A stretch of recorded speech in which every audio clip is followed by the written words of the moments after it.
ओम शांति। आज मेरा ये सौभाग्य है कि मुझे दीदी मनमोहिनी जी की जो शिक्षाएं हैं, जिसके आधार पर मेरी जीवन बहुत ही सुचारू रूप से चल रही है, उनका मैं सिमरण कर और आप सभी को सुना पा रही हूँ। बहुत छोटी आयु में जब मेरा ब्रह्मा कुमारी ईश्वरी विश्वविद्यालय में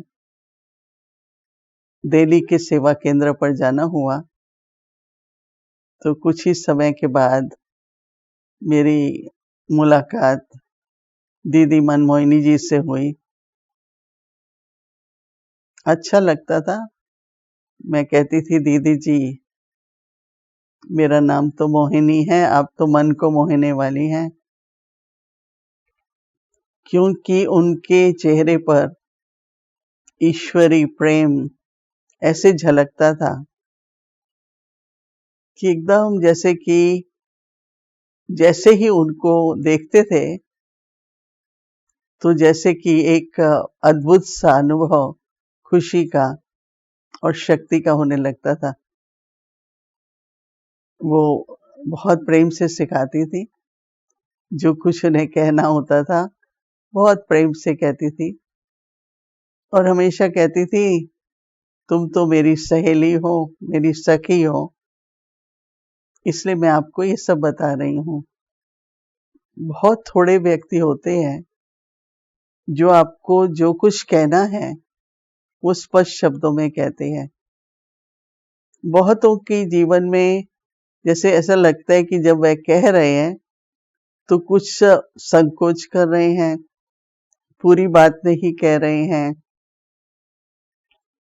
या बात को वो थोड़ा मिठास लगा के कह रहे हैं। परंतु दीदी मनमोहिनी जी हमको हर बात जैसी है वैसा ही सुनाती थी। मुझे याद है कि एक शिक्षा जो उन्होंने जीवन में दी, आप में से बहुत तो इससे परिचित होंगे, जिसको कहते हैं बालक सो मालिक एंड मालिक सो बालक। ये संतुलन जीवन में हो। और मुझे इससे इतनी मदद मिली जीवन में कि जब हम किसी की भी बात सुनते हैं, राय सुनते हैं, तो हमको बालक बन जाना चाहिए। लेकिन जब हमको कोई कार्य की जिम्मेवारी मिलती है और किसी विचार को हमको प्रैक्टिकल में लाना है, प्लान करना है, तो मालिक होके बोलो और मालिक होके करो।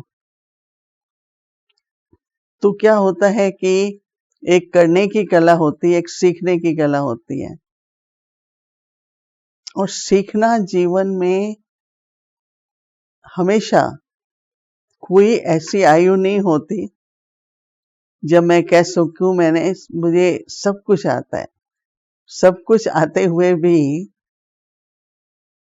सीखना बहुत जरूरी है। तो कैसे बालक होके सीखे, हर एक की विशेषता, हर एक का गुण, और मालिक होकर फिर हमको जो भी जिम्मेवारी मिले, हमारा सोच भी मालिकपन का हो, उससे जीवन में बहुत बहुत सफलता मिलती है। और दीदी जी हमेशा कहती थी कि आपके मुख से जो भी शब्द निकले वो वरदान ही होने चाहिए दूसरे के लिए। कभी भी किसी को बीती की याद दिलाना कि वो व्यक्ति क्या नहीं कर पाया था और उसको उसकी स्मृति दिलाना, दीदी कहती थी, ये उचित नहीं है। आप हमेशा उसकी विशेषता, वो भविष्य में क्या कर सकता है, तो हमेशा मुंह से वरदान निकलने चाहिए। और वो बात मुझे हमेशा याद आती है कि अगर बात हमें कहनी भी है किसी को शिक्षा देनी भी है तो ऐसे शब्दों में दो जो उसमें वो शक्ति आ जाए और वो जीवन में वो उनको शब्दों को याद रखे और वो शब्द हमारे वरदान की तरह जैसे कि हो जाए। दीदी हमेशा हर बात में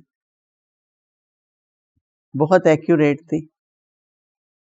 इतनी बड़ी आयु में मैंने उनको 80 वर्ष से तक देखा। उनके जीवन में विद्यार्थी जीवन का स्टडी करने का बहुत अच्छा नियम था। हम सभी प्रातः काल आध्यात्मिक ज्ञान का अध्ययन करते हैं, जिसको हम मुरली कहते हैं, वो सुनते हैं और फिर उसको हम दिन भर मनन चिंतन और जीवन में कैसे धारण हो और हम वही बात दूसरों को कैसे सुनाएं, इसका दिन भर अभ्यास करते रहते हैं। और दीदी जी का मैंने देखा कि अपनी वो डायरी और पेन लेकर सवेरे बिल्कुल टाइम पर क्लास में आती थी, पूरे एकाग्रता के साथ वो सुनती थी मुरली और उसके बाद वो हम लोगों से भी चलते फिरते कोई ना कोई प्रश्न पूछ लेती थी और हमेशा कैसे जीवन में कर्म करते हुए परमात्मा पिता की याद बनी रहे, तो उसके लिए वो हमेशा जब भी मिलती थी स्मृति दिलाती थी। क्या तुमको शिव बाबा याद है, परम पिता परमात्मा याद है? तो हम सोचते थे हाँ वो तो याद है या नहीं है। तो कहती थी नहीं, तुम बोलो धन्यवाद, ऐसे मैं याद कर रही हूँ। अगर नहीं याद कर रहे हो तो भी धन्यवाद कह के बोलो, आपने मुझे स्मृति दिलाई परमात्मा की, उसके लिए मैं दिल से धन्यवाद करती हूँ। तो ये जो कर्म करते हुए कर्म योगी की जीवन हो, और मुझे याद है कि कई बार कई जिम्मेवारियां मिलती हैं, अनुभव तो होता नहीं है, तो छोटी मोटी गलती हो जाती है। तो दीदी हमको हमेशा कहती थी कि ये बात ठीक करनी होगी, तुमको ऐसा करना होगा। तो पहला संकल्प हमको ये आता था, हमें तो आता नहीं है, अच्छा नहीं करेंगे, हम नहीं करेंगे। कहती थी नहीं, तुमको ही करना है और तुमको भूले नहीं करनी है।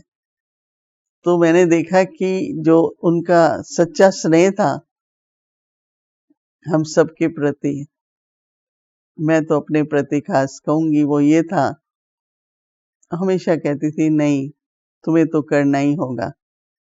इस तरह से उन्होंने हर प्रकार की ट्रेनिंग हम सबको दी। तो आज मैं बहुत प्रेम से दीदी जी की स्मृति और उसके साथ साथ उनकी शिक्षाओं को याद करते हुए, जो उन्होंने मेरी जीवन में हर प्रकार से शक्ति और सर्व गुणों को धारण करने में मदद मिली, उसके लिए दिल से बहुत बहुत बहुत बहुत धन्यवाद भी करती हूँ और उनके विशाल दिल पर इसके लिए मैं बहुत बहुत आभार प्रकट करती हूँ। ओम शांति।